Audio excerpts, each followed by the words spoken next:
Hi, Introduction to Women's Studies. So today we're going to talk a little bit about radical feminism. So I want to start today with a quote.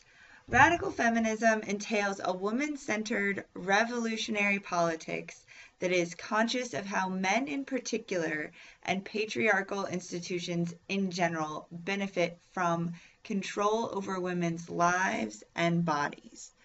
So let's put this into context, first of all, from liberal feminism and in terms of women's history. So we're coming at this from a perspective of liberal feminism, and hopefully you remember from our waves model that we're still dealing to some extent with a dichotomous understanding of gender, that we're still dealing to some extent with an understanding of patriarchy as explicitly male and as men-centered.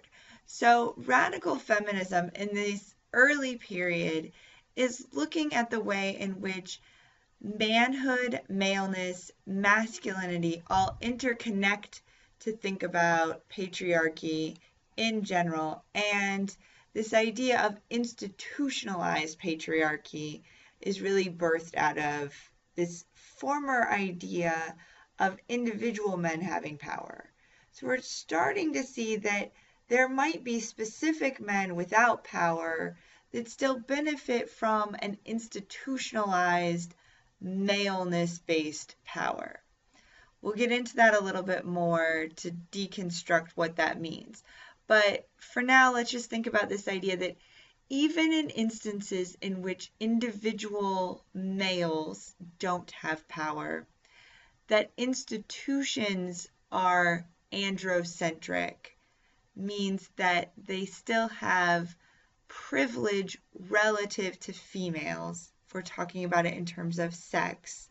If we reposition this in terms of gender, and we wanted to make that distinction, then if patriarchy is gendered rather than sexed, then men, individual men who lack power, might still be privileged based on their manhood, as long as man is privileged institutionally over woman.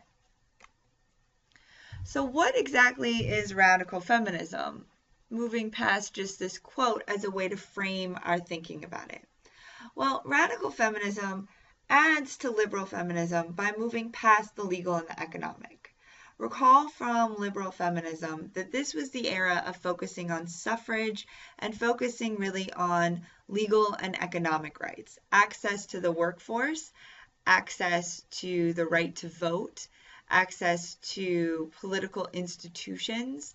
That was really the foundation, with the idea being that equal access to education, to jobs, to the economy, that those things would automatically bring all the forms of equality, that women and men would be completely equal.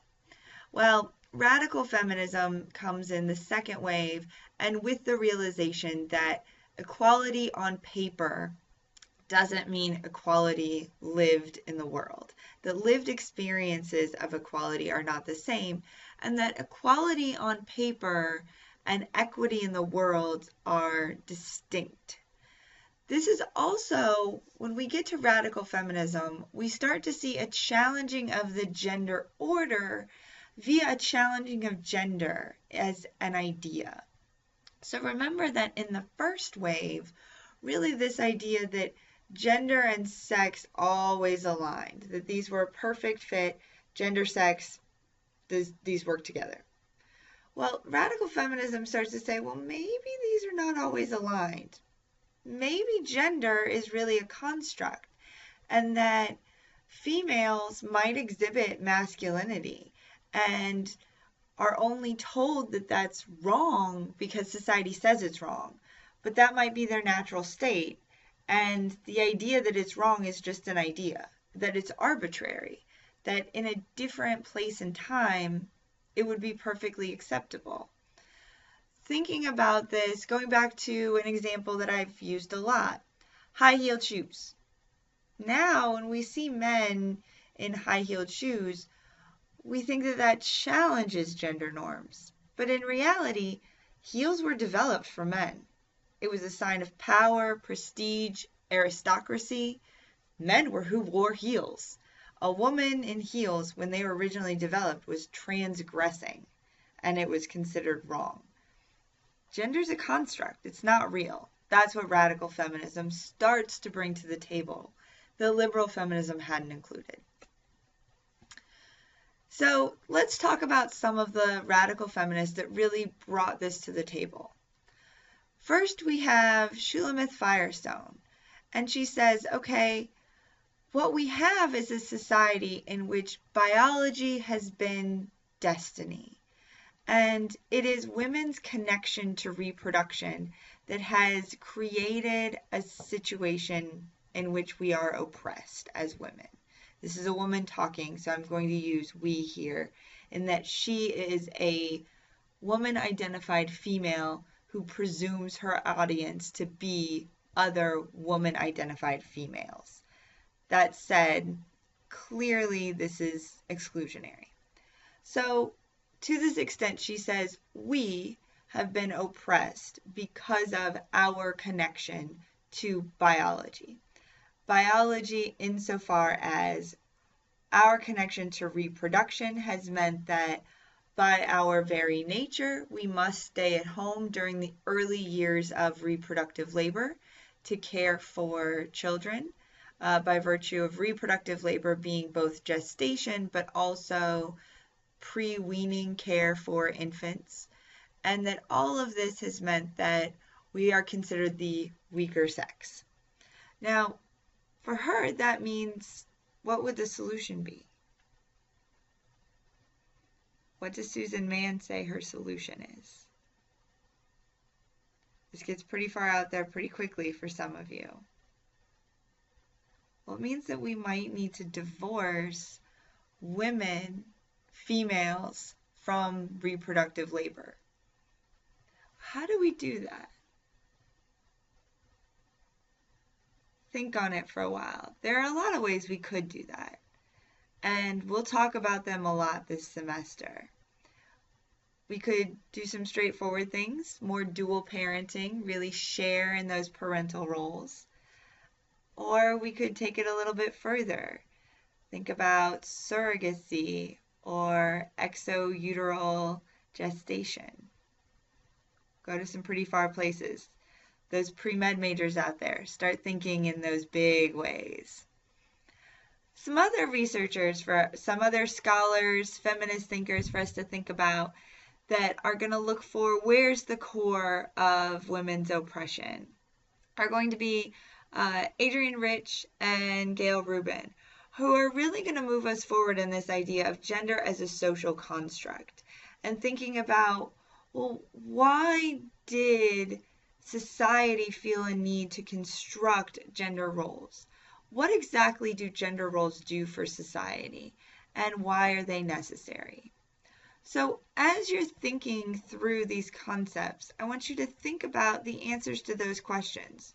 What exactly does gender provide for society? Why do we need those boxes? What exactly does that help us do? In the same way that we might think about what is the utility of dividing people by race, dividing people by class? Are we actually gaining anything in our society by creating these distinctions? Does this help us in any way? Or are these distinctions really just ways to keep some members of society down and others up? Is this really just useful for those who are already at the top and only to the detriment of those who are at the bottom? How do Adrienne Rich and Rubin answer that question? And also, where do they see the sources from? If gender as a construct is only beneficial to those at the top, then who is maintaining that construct? Also, who's complicit in maintaining that construct? Things to think about.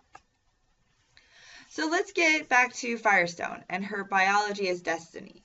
So this is going to seem far-fetched, but when we really break it down, I think it starts to make sense. So, women's role in the reproductive process makes it seem obvious that females are connected to nature, and as long as we have a gender order, as long as we have a sex gender system, something we talked about already at the beginning of the semester, then woman is defined in terms of female. So as long as woman is defined as female, and then female clearly is linked to particular parts of the reproductive process in the forms of menses, gestation, and nursing, then during those periods, there will be certain ways in which females linked to woman will be dependent on men for survival. For example, during menses, gestation, and nursing, the ability to hunt will be limited, and to some extent there will be limitations on gathering when we go back to hunter-gatherer societies. This dependence, and keep in mind this is all Firestone's theory, I'm not necessarily advocating this, we can talk about my own theories later, but this is in Firestone, right? This then allows patriarchy to develop, and out of patriarchy, women's oppression. So women's brief periods of dependency for survival then get perpetuated into the periods in which she's not dependent and lead to a perpetual dependence based on oppression. Essentially, because women are dependent in these finite periods of time, that dependency is used as a means of control for the complete duration of time. So her solution then is sexual freedom and liberated reproduction. If we separate sexuality from reproduction, if these are no longer linked things, so we no longer have to control sex in order to control reproduction, then we can end patriarchy. Because for her, part of the reason patriarchy needed to exist was also so that males could ensure the lineage of their progeny. So they could be ensured that the females they were providing care for were indeed producing their own progeny and not the progeny of another. If we can understand that, without that sort of concern, Jerry Springer wouldn't have a television show. That's 90% of Jerry Springer's show, from what I understand. So without that, if we could separate that, if sexual freedom were liberated from reproduction, if these were no longer connected, then from Firestone's view, patriarchy wouldn't be necessary and androgyny could develop. And not just androgyny, right? We talked about androgyny, or you read about androgyny at the beginning of this semester. Firestone really emphasizes the idea of a diversity of androgyny. Androgyny as taking a multiplicity of forms in which it can be your own personal mix of masculinity and femininity. Now, here's where some people kind of lose their faith in Firestone, but I want you to stay with me here. Stick with Firestone for just a little bit longer. In order to remove this biology as destiny, and in order to really truly separate biological reproduction from sexuality, Firestone really wants to move towards greater technological intervention in reproduction. She has a lot of faith in the powers of medical technology, and she thinks that artificial reproduction is really one of the best ways to move towards the elimination of patriarchy. For her, this is one of the ways we can remove the vice of possessiveness over children. When she looks at the way that parents often view their children as possessions, that's my son, my daughter, but also the way that we view our children as reflections or judgments on ourselves, right? My son did that. Oh my gosh, I can't believe he did that. Or, oh, my daughter won this prize. I'm such a great person, right? The way we take ownership of our children's successes and failures, and the way we claim them, like the way we might show off our car or some other possession. She sees as a vice and as deeply problematic. That parenthood is egoism or justification for a kept existence, right? That women justify not having a job by being a stay-at-home mom. That's a whole other set of issues. Don't worry, we'll get to that too. But in any case, she sees those as vices. And a way to remove that vice is to not have parentage be about your genetic contribution or your gestational contribution. If instead these are medicalized and artificial reproduction is used, we can reduce this vice. All right, so we're going to stop there for now. Get ready for the next lecture, which will be on gender as social construction. Thanks so much.